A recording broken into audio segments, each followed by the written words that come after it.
Viva est le premier long métrage de Jean-Jacques Benex, un énorme succès populaire couronné par 4 Césars en 1982. Son deuxième film, La Lune dans le caniveau, malgré sa sélection au Festival de Cannes, est considéré comme un échec. Toute la carrière de Jean-Jacques Benex oscille entre ces deux extrêmes. Il y aura 37 le matin, qui révèle Béatrice Dalle, et aussi Roselyne et les Lions avec Isabelle Pasco. Films qui viennent de sortir en DVD chez M6 Vidéo.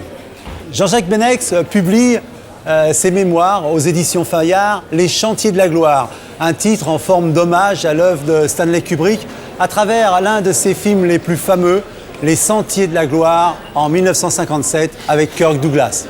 Stanley Kubrick, c'est l'innovation technique au service de l'œuvre. Que ce soit dans 2001 Odyssée de l'espace, Orange Mécanique ou bien sûr dans Barry Lyndon, dans lequel pour réaliser ces fameuses scènes uniquement éclairées à la bougie, il utilisera un objectif de la NASA. On comprend la passion de Jean-Jacques Benex pour se mettre d'une exigence extrême avec les autres, mais surtout avec lui-même. Kubrick, c'est un maître de l'atmosphère.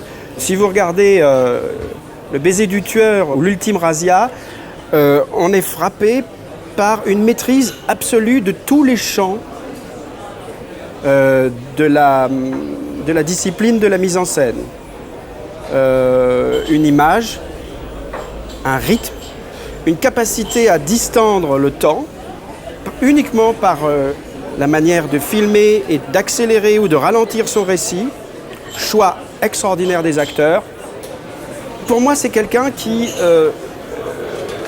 exprime la volonté du réalisateur de ne jamais mélanger ses buts avec des buts vulgaires qui peuvent vous être, auxquels vous pouvez être amené à céder, qui sont les buts du commerce.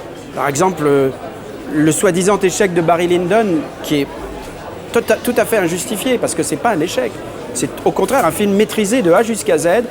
Ce film est une sorte de legs à la communauté artistique qui nous dit « Regardez ce que c'est que la peinture anglaise. La qualité des sujets, des costumes, des lumières, l'exquise délicatesse des demi-teintes, le respect de la palette. C'est un travail énorme. Donc, c'est quelqu'un qui nous invite à travailler comme un artisan, mais un artisan qui ne fait pas une seule concession, jamais. C'est un legs à tous les réalisateurs de cinéma. Orange Mécanique, je l'ai revu il y a très peu de temps, justement, parce que, en fait, j'ai revu tous les films de Kubrick. Je me suis fait une cure. Alors, ce qui m'a frappé, c'est que c'était l'extraordinaire modernité. Ce n'est pas un film qui a pris une ride. Je dirais même, le film est probablement plus fort aujourd'hui qu'à l'époque. Je l'avais vu à l'époque, mais il est plus fort parce que on est bien obligé de convenir qu'il avait vu juste. C'est d'ailleurs pour ça qu'on lui en a voulu, parce qu'il devenait un prophète. À l'époque où il a écrit ça, il parlait d'un futur. Maintenant, c'est grave, parce qu'il a prophétisé quelque chose. Shining, certainement un des films que je conseillerais le plus de revoir. Shining et Full Metal Jacket. Shining parce que Shining est un rébus qui débouche sur la folie du contrôle. Qu'est-ce qui vous arrive quand vous voulez tout contrôler? C'est la folie. Et Kubrick le sait très bien parce qu'il est lui-même en danger. Vous savez, Kubrick, il prenait des antidépresseurs. C'était un mélancolique. Ça apparaît dans ses œuvres.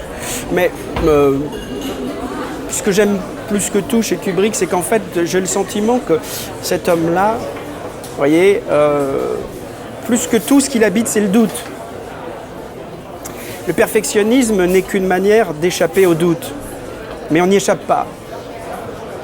Et le doute l'a tué. Et alors les héritiers de Kubrick, qu'est-ce qu'on a hérité de Kubrick? Qui a hérité de Kubrick? Dans chacun de ces films, vous avez une leçon de cinéma, une leçon d'intelligence du cinéma, de stratégie de l'image. Et c'est un très grand maître. Ah, donc, il nous a laissé, c'est pas un testament, puisqu'il n'a jamais écrit de testament, mais ces films sont une référence incessible, incontournable de ce que peut être l'art du cinéma. Kubrick nous rappelle à des valeurs essentielles qui sont celles du travail, de la beauté, de l'esthétique, de l'arrière-plan, l'importance de la musique. Il est hors des modes, indestructible. Et qu'est-ce que Jean-Jacques Benex doit directement à Stanley Kubrick? Alors c'est très simple. Odyssée 2001, cinéma L'Empire. Quand il est sorti, je suis allé le voir. J'étais un disciple, Dieu m'avait parlé. Mais j'étais ni un élu, ni choisi. C'était quelque chose qui est venu comme ça, une illumination, un coup d'éclair. Et ça m'a donné envie de faire du cinéma. Pas de lui ressembler, absolument pas. Il est lui, on ne va pas lui ressembler, mais vous pouvez vous dire qu'il y a quelqu'un qui vous montre une voie. C'est de l'ordre de la révélation. Oui, oui. Et certainement, c'est quelqu'un qui m'a conduit vers le cinéma et qui me conduira encore. Parce que je continue à regarder ses films. On n'a pas parlé de Full Metal Jacket, mais Full Metal Jacket est un film... il est passé après tous les autres. Il n'a pas fait le film direct. Avant, il y a eu Stone, il y a eu Cimino, etc. Mais lui, il a fait le film qui est le plus synthétique. On dit on n'aime pas le film, la deuxième partie, etc. Mais ils s'en foutent. Qu'il le revoie. Ben voilà, moi je trouve que c'est une bonne, Revoyez-le, une bonne proposition. on en reparle. Revoyons Full Metal Jacket. Merci.